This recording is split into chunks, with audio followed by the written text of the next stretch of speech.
So this guy, he spends almost 3 decades stuck in a prison on an island for a crime he didn't even commit. And then he gets out and becomes president? I know, right? This story is wild. So buckle up, because we are diving into the life of Nelson Mandela. And trust me, the story is crazier than you think. Alright, first things first. Mandela was born in 1918 with the name Roli Laha, which literally means troublemaker. Like, what kind of parents looks at their kid and goes, yeah, this kid looks like he's gonna cause some trouble. Anyway, fast forward a bit, he grows up in a small village in South Africa where his big dream is, wait for it, becoming a lawyer. Yeah, not exactly rockstar goals, but stay with me. So Mandela becomes this hotshot lawyer, but instead of making bank and living it up, he decides to go full-on revolutionary. Why? Because apartheid, that's why. Now, for some of us who aren't nerds, let me try and explain what apartheid is. Now, imagine a system where everyone is separated based on the color of your skin.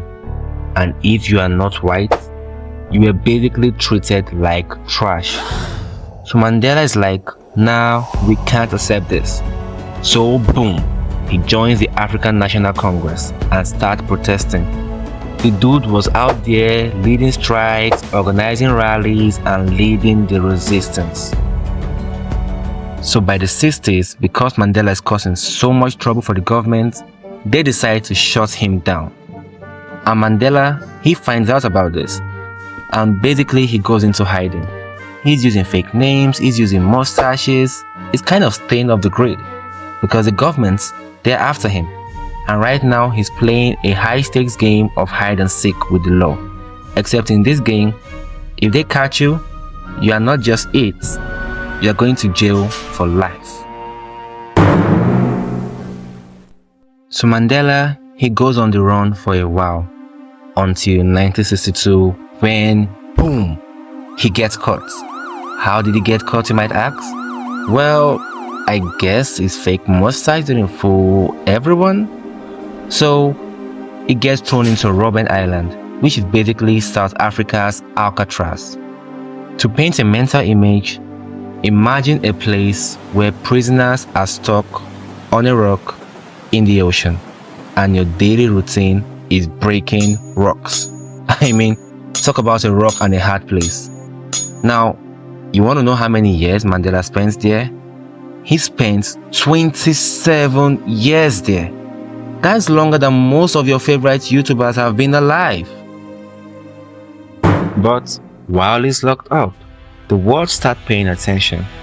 More and more people are aware of the injustice that is going on, and pretty soon they are free Nelson Mandela concerts, they are free Nelson Mandela rallies. I mean, someone even writes a song about him. The dude became more famous in prison than most people do outside of prison. It's like Mandela was the original influencer, but instead of TikTok dances, he was inspiring a global movement. I mean, imagine getting millions of followers without even having a phone. The guy's a legend. So finally, after 27 years in 1990, the government decides to let him go. They're probably like, maybe keeping this guy in jail is making him more popular. So boom, Mandela walks out, fist in the air like he just won the heavyweight title. And then 4 years later, he became the first black president of South Africa. I'm gonna let that sink in for a second. The dude moved from prisoner to president. That is like getting expelled from school and coming back as the principal. Now, after becoming president, Mandela could have done a full-on revenge tour, calling people out left and right. I mean, I would have done that if I were president that was trapped on an island for 27 years for a crime I didn't even commit. But instead, Mandela chooses peace and forgiveness.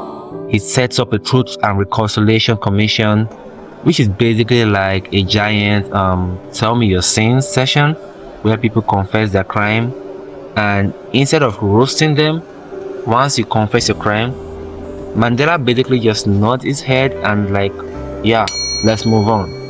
I mean, who does that? Well, Nelson Mandela does that. And there you have it. Nelson Mandela went from being public enemy number one to literally running the country. I mean, talk about the ultimate glow up. Imagine spending 27 years in prison and then pulling a full-on Uno reverse card to become the president. It's wild. So next time you're complaining about something like slow Wi-Fi or the sun is too hot or something like that, just remember this guy. And remember, it's never too late to make an impact. Anyway, smash that like button if you enjoyed the video, hit subscribe if you're into crazy stories like this, and let me know in the comments who you want me to write about next. Until then, stay out of trouble, or who knows, you might be the next president too. Later guys.